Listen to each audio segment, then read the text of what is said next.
Hello. As you can see, I'm in the midst of a large number of map cases here at the University Libraries at Pennsylvania State University.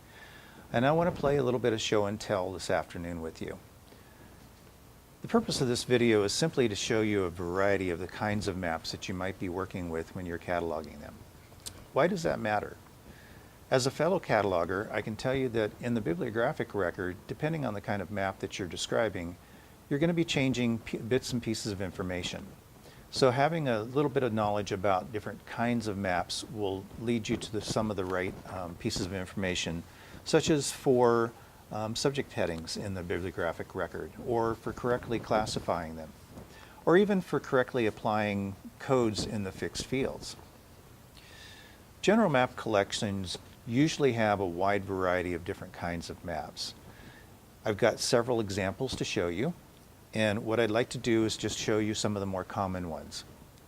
So first we'll begin in a moment with what we call general maps.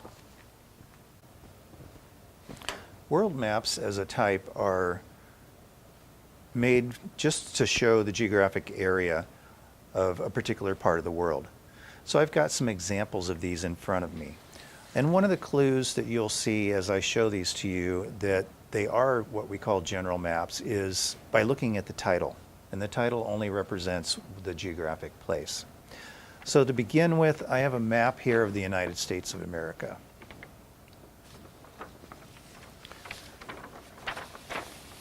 Moving on, another kind of general map might be at the county level in the United States. So here is a county in Ohio, Wyandotte County.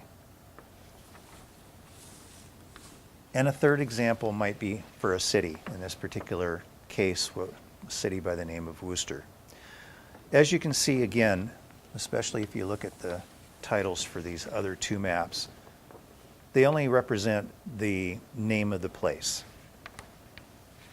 Moving on from what we call general maps to some topic-based maps, I've got several examples of those to show you as well.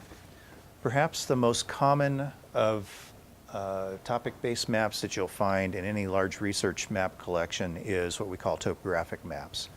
Topographic maps show the Earth's surface and its different shapes, elevations, that kind of thing, and this is a really good representative of a topographic map of an area. You can clearly see the mountains and the valleys in this particular map.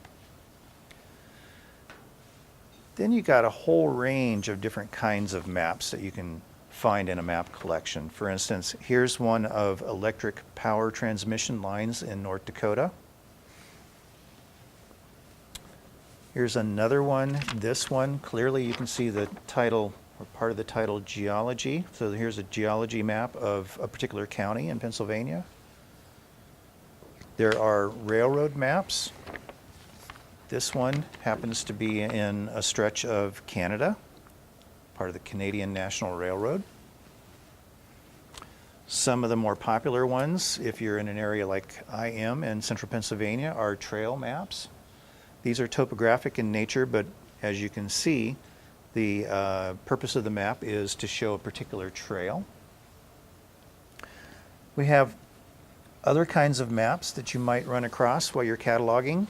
Perhaps you have heard of Sanborn fire insurance maps, and here's an example of one sheet of a Sanborn fire insurance map of State College.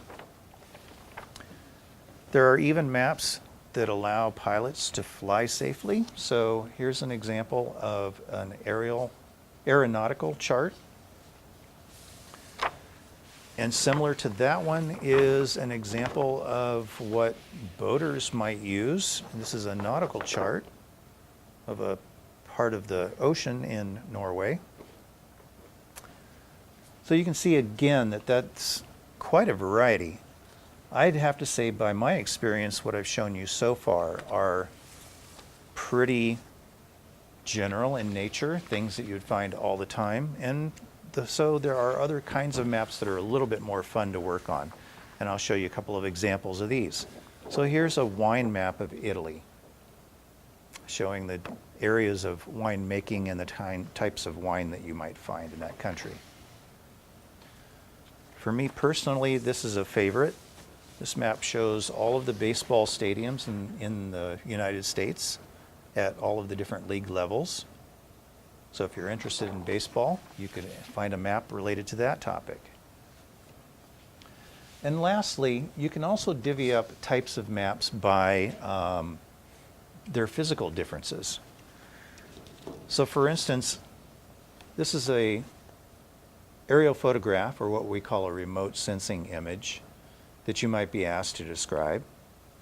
They come in different sizes. That's a small one. And perhaps you've seen examples of what we call bird's eye views. There are other things that I could show you, but hopefully this will give you a flavor of what kinds of maps you'll encounter while you're doing your cataloging.